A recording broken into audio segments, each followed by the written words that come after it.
Сәлеметсіздер ме, құрметті оқушылар? Бүгінгі сабағымыздың тақырыбы сыбайлас жемқорлыққа қарсы күрес. Сабағымыздың мақсаты сыбайлас жемқорлық деген ұғымды түсіну, пайда болу жағдайлары жайлы түсінік қалыптастыру. Сыбайлас жемқорлық деген не?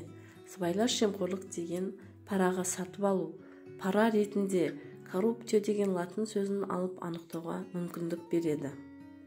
Мына видеоны сіздерге ұсынамын. Жемқорлық түрге бөлінбейді.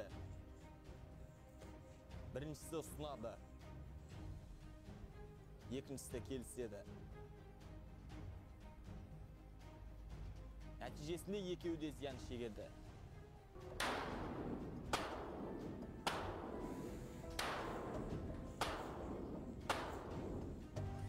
Жетер, сіздің өз таңдауыңыз бар.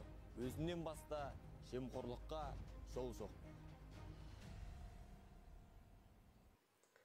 Сыбайлас жемқорлықтың зардаптары қоғамның бақытты болашағын тежейді, елдің халықаралық беделіне көлеңке түсіреді, жұртшылықтың заң мен әділдікке, билікке деген сеніміне сыза түседі. Сыбайлас жемқорлықты қалай жоюға болады? Пара бермеу және алмау. Мақсатты нәтижелерге жету үшін өз мүмкіншілігімен жетуге тырыс. Парақорлықты көрсеңіз, жергілікті органдарға және ақпарат көздеріне хабар беріңіздер. Сыбайлас жемқорлық бұл ғаламдық мәселе.